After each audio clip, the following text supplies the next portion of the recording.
Now we talk about that press conference then. Rock, Roman, Cody. Was Seth there? I can't remember. No, he was there. Now before I get to Seth, and I will get to Seth, let's talk about Cody. Well done. You finally found your balls and made the right call. Good for you. You just took some McIntyre truth bombs and beating your arse on Monday for playing games with everybody. But you go and finish that story, kid. Congratulations. Now, our World Heavyweight Champion. He came out on the stage, danced, said a whole bunch of nothing, and then stood by the side as the others talked down to him, talked down about the title, talked down about our locker room. This man's not the leader you think he is. I would never let anyone, not Cody, not The Rock, certainly not Roman, talk about my title in that way. Have some pride, mate. Pay attention. It's clear more than ever, Raw needs a change. It's clear Seth isn't up to the job mentally as well as physically now.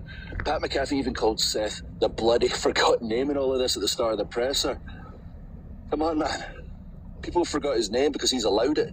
Played the clown, and he's been overshadowed. Enough is enough. And it's time for a change.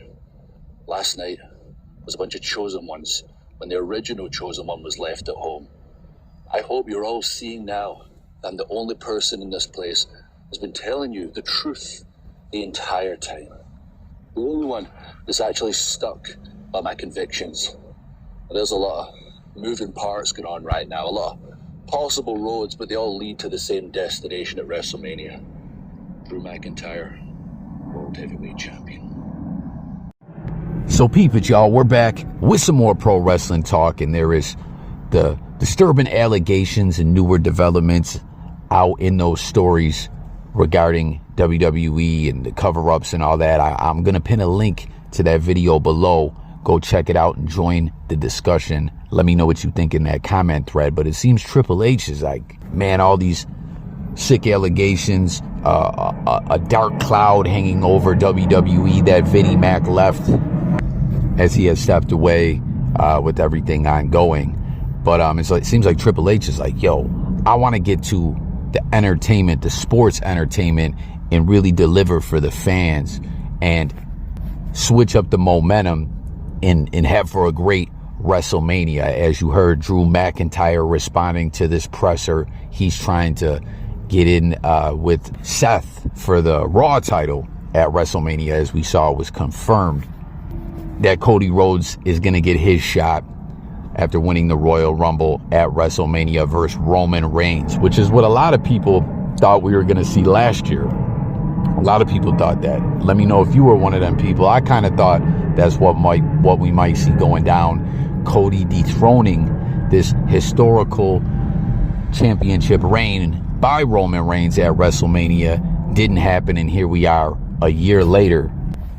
And man, oh man, things are heating up. That presser was crazy. Obviously, The Rock's involved, and two legendary family names, the Rhodes family, Roman Reigns and The Rock and all their family members going back generations have done so much for the world of pro wrestling. And it was interesting to see this all playing out on the stage. Cody's telling him, yo, that's bullish. And The Rock just furious, talking to Triple H like, hey, yo, someone talks about our family again, we're going to knock their teeth out, right? The Rock is rocking with the Bloodline to the fullest. And I don't know, this is just some really good creative moves by WWE. And it's like, will The Rock keep rocking with Roman all the way to WrestleMania with this Bloodline story? Is this where the Bloodline story is finally going to come to an end? Could The Rock end up turning on Roman Reigns, right? Could we get a big swerve where he's like, hey, you did our family great, and continued on the accolades and achievements in the sport of pro wrestling, but it's went to your head, you've gone too far? I don't know. Wouldn't that be crazy if we get something like that? Like The Rock switches it up on Roman Reigns, gets sick of his ish somewhere between now and WrestleMania, and it turns into a triple threat. Or he turns on Roman at WrestleMania. I don't know. I'm getting a bit ahead of myself, but the possibilities are endless.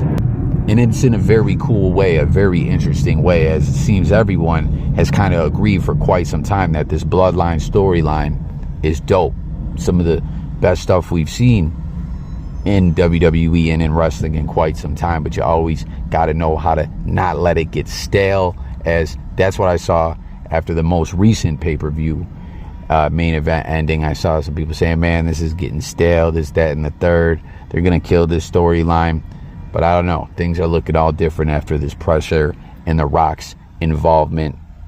And now we're hearing tonight, or SmackDown, Triple H will be going, live, turning up to address the fallout from the WrestleMania presser. But over on the Raw side of things, what Drew McIntyre was talking about there, I first got to say, man, that was so dope. R.I.P. to one of the greatest pro wrestlers of all time, Owen Hart. You know what I mean? You know how so often Scott Hall, Razor Ramon is a guy, R.I.P. to him as well. One of my favorites, one of the GOATs, truly my favorites. Owen as well. Like, these guys are just so legendary. But when the whole debate, like, who's some of the greatest guys to never get, like, the world title or the heavyweight title, they might have had the IC title or a secondary title, but they never got to the mountaintop, so to speak. Who's some of the best ever? And Razor Ramon, Scott Hall's name always comes up, and I put Owen Hart right on that list as well. Man, once again, we got to say R.I.P. Owen Hart, man. This dude is just the truth. So sad the way he passed. But that enough is enough and it's time for a change quote, I love it. That was a different era of Owen Hart. What was he being called back then, y'all? Was he the Black Hart? I can't recall. That was after Bret left and the Montreal screw job and everything, I believe, right? And everyone was gone. Davey Boy Smith was gone. Neidhart was gone. Bret was gone. I think I'm remembering correctly that Owen kind of disappeared for a little bit, and that's when he came and started coming out of the crowd, attacking Shawn Michaels. Never beat him for the world title, but it was cool. It was dope, man. And I believe that's when he shifted into the enough is enough and it's time for a change and joined the Nation of Domination, I think. Or maybe I got that all backwards, and the Nation and everything was prior to that. I can't recall, but nonetheless, that was a great quote by Owen Hart, a really cool era of his career. He switched it up, like I said, joined the Nation of Domination. I think he turned on Ken Shamrock in a match, and he had that different ring attire that looked like a yellow and black warning you're gonna get electrocuted or some hazardous type swag going on. And yeah, guys, let me know if I got the story timelines a bit mixed up or whatever, but I love that. I love the nostalgia. I love Drew going with that quote, honoring Owen Hart, and using it in a way with this storyline. You feel me?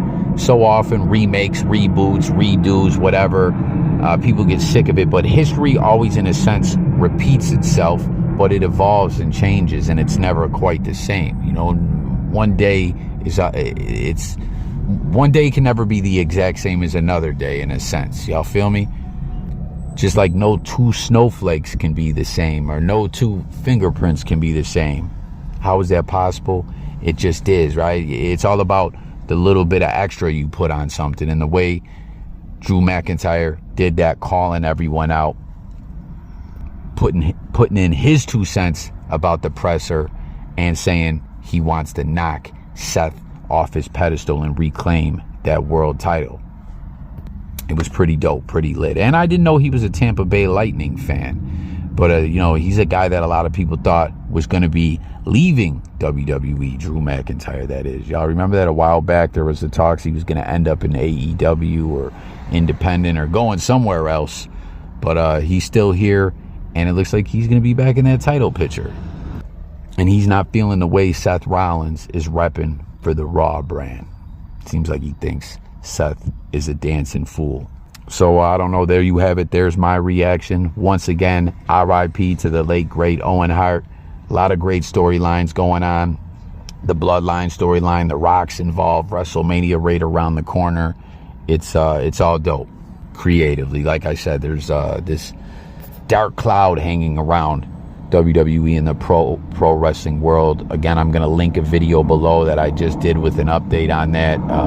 Some other heinous allegations and stuff that was spoke of before, R.I.P. Ashley Massaro, where something was confirmed, and I don't know, there's just so many cover-ups and different stuff going on like that, and that stuff needs to be exposed. And if individuals were complicit in stuff like that, they got to go. It has to go beyond lawsuit. People need to go to jail for that sick type of ish, if you ask me.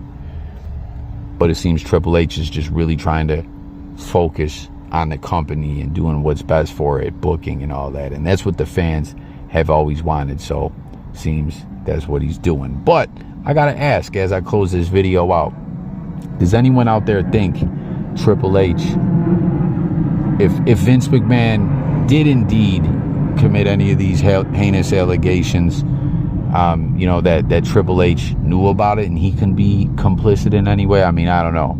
I know I'm kind of all over the place, but that's how we are. We got to cover things from all angles. So thanks for watching. Sub up, check that other video out, link pinned below. Sub up for more pro wrestling content, like the video. But as always, like I tell everyone, jump in the comments. It's all about talking with everyone. Pro wrestling, new, old, and everything in between. I'm out of here. I'll catch y'all in the next one. Peace.